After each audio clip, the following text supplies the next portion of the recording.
Namaskar and welcome to this exciting show of Sathology, debunking mythology.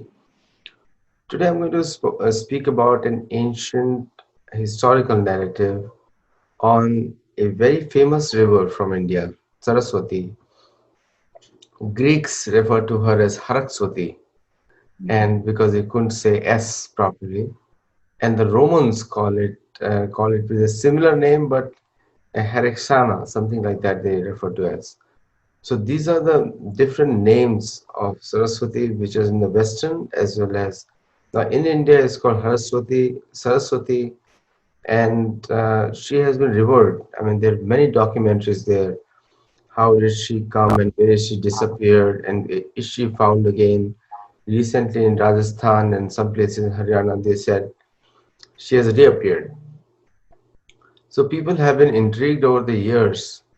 And there is a very famous Indian shloka, Gange cha Yamune cheva Godavari Saraswati Narmada Sindhu Kaveri Jalesmin Sannidhim Kuru. This is the shloka which is used extensively in the temples, in all the temples where they want to purify the water. So, with that being said, so we have a very special guest who would like to speak on that topic. Her name is Meenakshi Sharan. You have watched one of the videos on this show earlier and you liked it. So I have her, she's back here. So let us discuss with her all about Saraswati, part one. Namaste. Namaskar.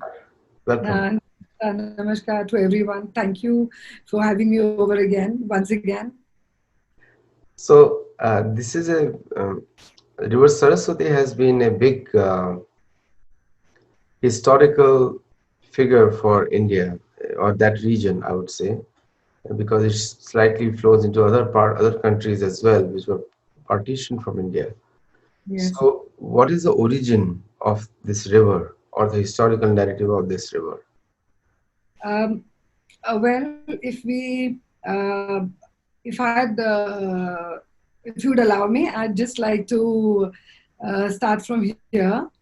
That first of all, we find multiple mentions of Saraswati in all the Vedic and the post-Vedic scriptures of the Hindus, and in a proper chronological order. So you find her mentions in the Rig Veda, then in the Yajurveda, then the Atharveda, the Samveda, then the Ramayana, then the Mahabharata, and the Purans and the Brahmanas, and so it's like ample.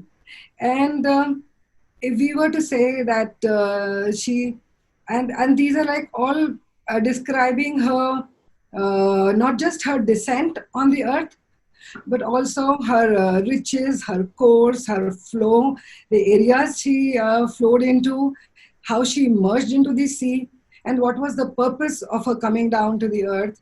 To the extent that towards the later Puranic period, her reducing in size and flow is also mentioned, and her almost vanishing is also mentioned.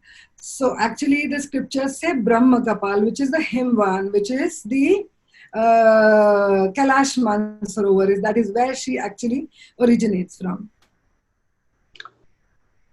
So today, most of those regions are in Himban, are in China. Is it right? They're in China today? No, we have later, as in like I'll tell you in Rig Veda, they actually say, I'll tell you the whole story. In fact, would you permit me to do that? Yes, please go ahead. Yeah. Okay. So, like I said, that she has multiple mentions. One, two. If we say the ancient most texts, the Veds, they say that the pre-Rigvedic Arya, that the noble people were the inhabitants of an area which was to the east of Saraswati, and then they later spread to the Sapta Sindhu. So Saraswati being the first river system on the earth. So they spread later to the entire to farthest ends of the Sapta Sindhu, and so that is how they even take the Sapsindhu as a common symbol of a common nationality and culture. And then her descending on the earth also is described in the scriptures, like I said. and she descends for a particular purpose. That is, there's this. The story goes as there's this fire that is created by Bhrigu Rishi's grandson Rishi Oro, who creates a huge, humongous fire which actually threatens to destroy the entire universe. So this particular happening, or this particular thing, is described to Parvati ji by Shiv himself in the Prabhas Khand of the Skanda Puran. And then he also explains the importance of the Prabhashetra, and it's like that when this fire is created, and it is actually describing the ancient wisdom of the seers when they are actually explaining how the earth is evolving, and at the time when the rivers, the mountains, the oceans are still in creation or in the formative stage. So when this fire is created and they want to just send it to they say a samuh of waters, meaning where there are big waters, so they have to send it there. So Vishnuji, the creator, he now wonders that he needs a medium, a vehicle, which has to be fluid, which has to be fast, and also be able to counteract the heat of this particular fire. So obviously that is water. So Vishnuji goes to Ganga, and he goes to the Ganga river, and then he asks to carry this fire, which is named Vadavagini, to the western salt sea, the Samudra, the Lavanya Samudra. So to which Ganga says, when she sees the raging fire, she is concerned and worried about the sea life in her, and she's afraid that it might burn her, dry her up. So she tells him, Nasti me Bhagavan Shakti, Rorvam Bodham Jagatpate, Rodra Rupi Mahanesha, Dahateva Nalobrisham, meaning that if I carry her, this wildfire is going to not just finish me, but all the animals in me. So it's difficult for me to, please excuse. So Vishnuji then approaches the river Sindhu, he approaches Yamuna, and he goes to various rivers, and he finds them all incapable of carrying this. So then he approaches Saraswati ji, the daughter of Brahma, and then he requests her to carry this. He says, Tomeva Vraja Kalyani, so he says, Ki you're the pure one, it's only you who now can save this, your energy or your purity only can carry this fire. So you have to manifest into a river and then carry this fire to the sea. So Brahmaji, who's listening to this entire conversation, he actually goes and he speaks to her. He tries to persuade her. He tries to convince her to go. And looking at the fire, even she resists. And she's also worried about the evil on earth. So she fears and coming in contact with the evil on earth. So that's when there's the shlokas of Brahmaji. I think that is something which is absolutely self-explanatory, which explains her flooding nature, which explains her course, which explains her course missing in various places and when she goes underground. And so he says, just give me a minute, I'll just check this. It's a beautiful shlok, I'll just say that, and then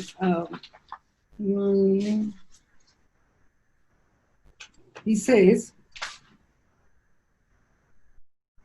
where's this? Yeah, so he says, Yadi Papa Janakina Navanshasi Dharatalam Patalatal Sanstatvam Nayavanhim Mahodado.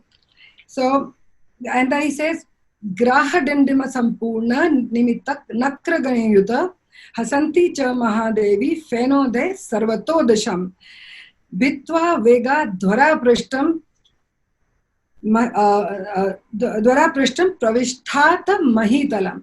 So he's telling her, if you fear coming in contact with the evil on earth, you just go through the Patal. You know, we say the Patal Loka. You go through Patal and you come to the Himvan, which they call Brahma Kapal, and from there you go rushing to the Western Salt Sea, the Sindhu Sagar, and carrying those those waves, because you will be flooding, so you'll be brimming with foam. So and you'll have a lot of schools of fish, you'll have crocodiles, you'll have a lot of sea grasping, noise making animals. So when you're carrying all those, and whenever you feel tired, Bitva Vega Dwara Prishtamya, you go under the ground, you flow under the ground, and then you come up again and be visible again, and then flow straight to the ocean. So actually, in the Rig Veda, they talk about 5 spots where she is visible. So it is Rudravarte, Kurukshetre, Pushkare, Shri Sthale Tatha, Prabhase, Panchame Tirthe, Panchaprachi, Saraswati. So they're saying that she's visible at 5 spots, that the Rudravart, the Saurashtra, so it is actually absolutely beautiful. I mean, you can understand her. And then also, Saraswati waters are documented to have been warm. So whether it is this fire that she's carrying, or the speed that she goes in, the course that misses, is all already there in the particular story of the Prabhas Khand. So based on the locations that you said, I was visualizing the way she has gone through. So she has crossed through the modern Rajasthan and then come down to Prabhas Kshetra in Gujarat, which is like a totally inside India, and then she flows into the today's sea, which is south of Indian Ocean, south of Gujarat. Yes. Right. And, that's the And there's it's like that. After that, she takes the form of a river. She manifests herself into a river. She goes to the Himvan, and from there, where she emerges there, and then she goes rushing and gushing through the glaciers and continues to flow till the Prabhas Kshetra. So, and which is Saurashtra, so the Prabhas Kshetra. And when she reaches the Prabhas Kshetra, she meets 4 saints. So she divides herself in these 5 streams. So one is called Hirani, one is Vajrani, one is Nanaku, and one is Kalyani. So these are the 4 this thing she divides herself into. The 5th is Saraswati itself. So those 5 streams, and when she is reaching the Samudra, it's like she requests the Samudra to accept this Vadavagni, which is actually called the submarine fire, which till date continues to suck up the waters of the ocean. So when we say, like, when she came down on earth and Kailash Mansarovar and Himvan, is this story even connected with Ganga's descent or no? This is not really connected with Ganga's descent, but these are flowing parallel. The Saraswati and the Yamuna are almost flowing parallel. Saraswati, in fact, originates in 2 streams, and then they go underground and then they meet. So she actually flowed from the Kailash Mansarovar into Kashmir to Uttaranchal, Himachal, Punjab, Rajasthan, and Gujarat. So this is how she flowed. And so Ganga, for example, you said that the shlok, Gangecha Yamune Chaiv Godavari. So the beauty of this is that we have been, from the Vedic times, connected. We continue to be connected to our umbilical cord.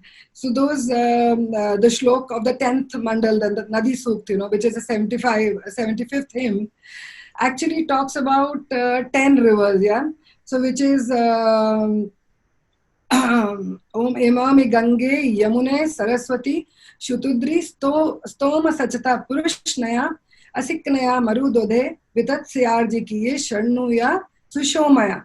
So you are talking about those 10 rivers. Then overall Rigved talks about 99 rivers in those times, plus their tributaries, which actually talks about the hydrology of this entire Bharatvarsh.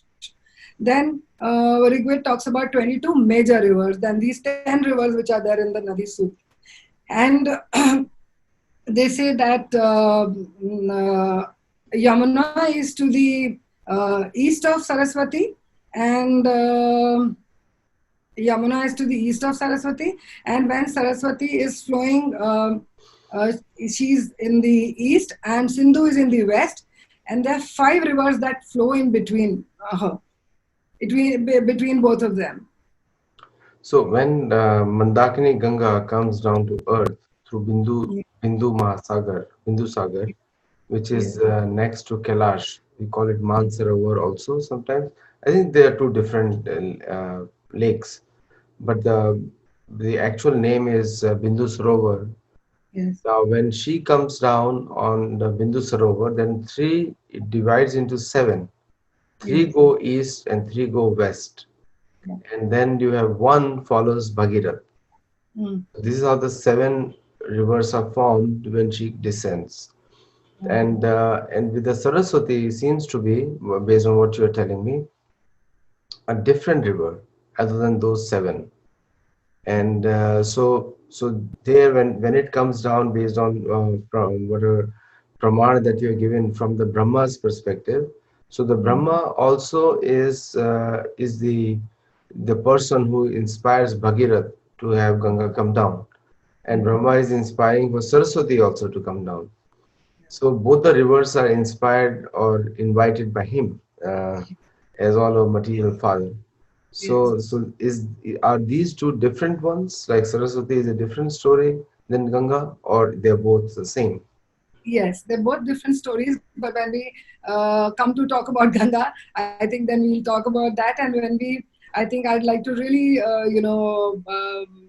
just keep the the data in hand when I'm speaking about more rivers and the tributaries, and because I tend to kind of just slip, and I don't want to slip on the show, as in the correct data. So in the next one, when we discuss that, then I'll actually give you all those shloks wherein which river is meeting where, and where is she, how is she turning, when she's turning eastwards or when she's turning westwards, where is she, who's she meeting.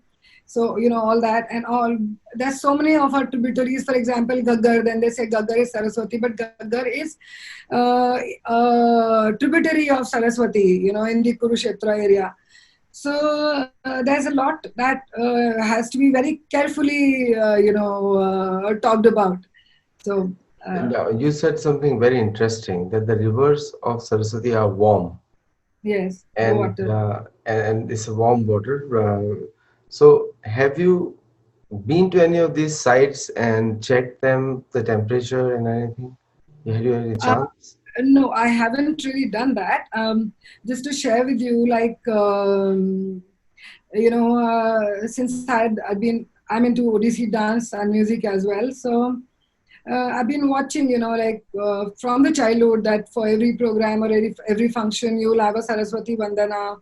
But it really had nothing to do with the Saraswati River. And I really felt that if we have to talk about our history and we have to talk about rewriting our history, we must speak of Saraswati, because she happens to be the cradle of the ancient most civilization. Right. And sadly, when I just conceived this idea that I must create a repertoire of on Saraswati from the scriptures, taking the shloks from the scriptures, the relevant shloks, and then composing them into music, and then choreographing them into a dance. So I was really working on it for almost 2 years, and whoever I met, whoever I discussed with, I had, if I may say, nothing less than 70% people asked me, आप सरस्वती नदी पे काम करोगे या सरस्वती देवी पे काम करोगे, which was, I said, no, this now has to be done. This has to be created. And so kind of I, pledged that how in the ancient times you would actually, register or record your history in music, in sculptures, in monuments, and in, dance, through dance. So you'd actually, so like when we were talking about Brahmaji, so the Natya Ved also was created by Brahmaji for the same purpose after the Mahabharata war, because the dharma was, or one may say, people were not reading scriptures, and it was not, nothing was happening. People were leaving Sanskrit.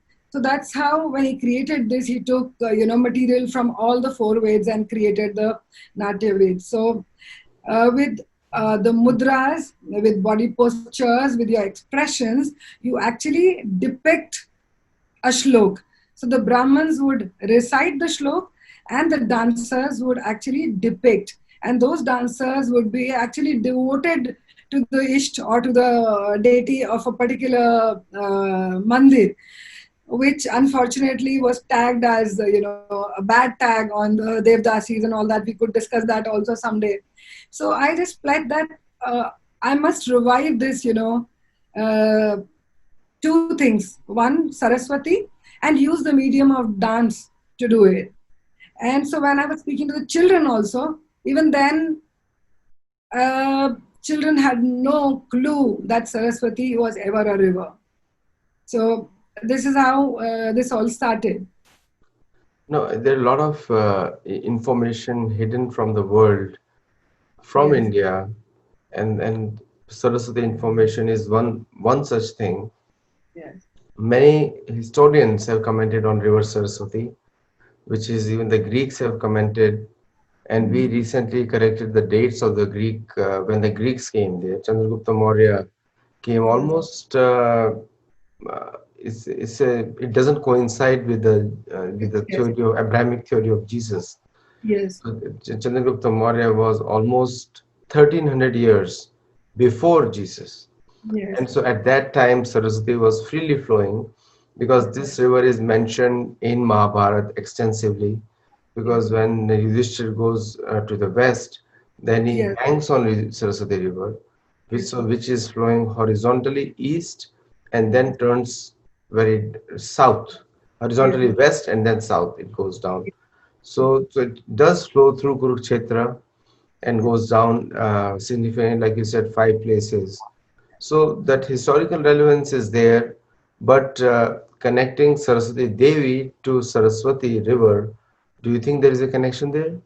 Yes, there is, because it's the Rigvedic river Saraswati. At that time, she's a mighty river, and she surpasses the power, the strength, the flow of all other rivers, which Rigved mentions plenty many times. Like I said, so when we discuss about the Rigved and all the four Veds, then I'll give you all the shloks and all those descriptions in detail. But I must have that paper in my hand so that I don't go wrong. One, two, by the Yajurved, she starts, because there's opulence, there's everything, there's development, there's food, there's cotton, there's dhan daulat, there is the mention of iron, the mention of cotton, the mention of weaving cotton, spinning cotton. So all that is there, and by Yajurved, they are so rich, satisfied, and developed, and they're developing further, that they start, and she's her association, because she's the inspirer of hymns. Okay, so because the Rigvedic rishis actually received the Veds on her banks.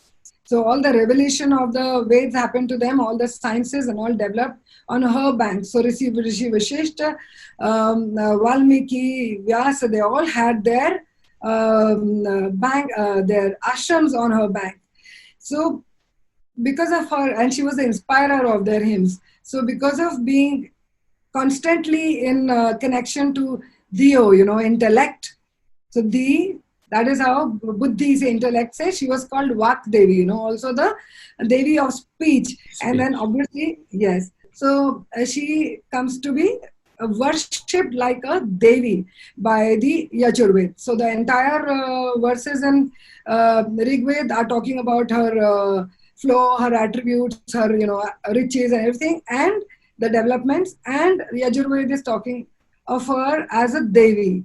So that is the connection. So from there on, we've forgotten the rest of it, or we were made to forget, and we are just remembering her as Devi, and then we compose whatever music and we sing and we think, okay, we are done. Yeah, she is similar to what is Ganga Devi and River Ganga.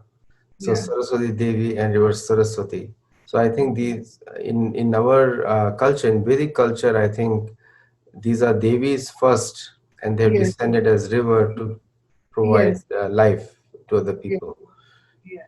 So I would love to continue and discuss in part two of this session, where we take some historical relevance and Mm. also discuss the shloka and the mantra that are used for her for the Yes. benefit of the audience. I have one question from the audience who's watching it live. Mm. That when do you think that she descended? Which year? If you have the answer, you say. Otherwise, we can cover it in the next session. Yeah, no, I don't think I would, qualify to mention the year because I'm not much into astronomy and I do not understand much of it. But nevertheless, the very idea that she flowed onto this earth when the earth was still evolving, that I think answers a lot of questions. So this is very, very ancient because you're even talking about pre-Rigvedic rishis staying in an area, meaning it is even before the Rigved that she's arrived on the earth, Yeah, right? Rig Veda is one of the, Paila, the Yeah. disciple of Vyasdev, was given charge of Rig Veda. Yes. Vyasa divided them into four. So Yes. Vyasa did give Rig Veda to Paila Rishi. Hmm. So it is in the beginning of Kali Yuga or towards the end of Dwapar Yuga. That's what it happened. So if you talk about Rig Veda, then it has to. If it is before that, then it's talking about 7,000 years, 8,000 years, or more than that. So but the Ganga's descent is very much before, because it is before even Ram, and before, because Ram is the one who hears a story from Vishwamitra about Ganga's descent, and that's how it is mentioned in Valmiki Ramayana. But anyway, it's a great show and great information. River Saraswati is worshipable by many billions of people. Anyone who is connected to Hindu faith knows about Saraswati. And in fact, the foreigners who are trying to come to India to gain the knowledge have also mentioned it plenty of times. At least we can say 3,800 years back, Greeks had mentioned the name, and it has been in continuous use since the time of Mahabharata, which is 5,200 years back, or more She than has a that.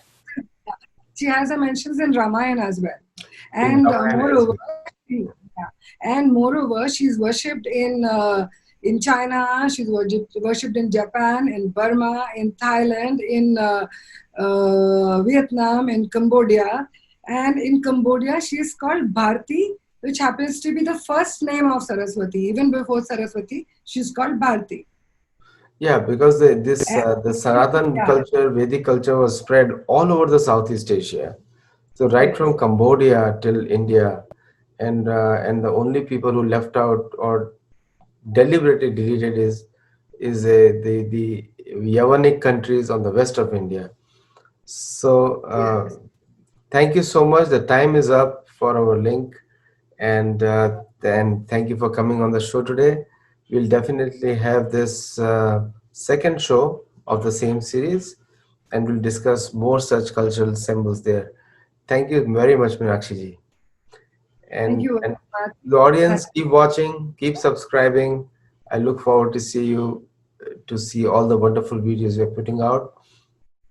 A new series, in fact, on Mahabharata timelines is going to be up by Nilesh. Don't forget to watch it.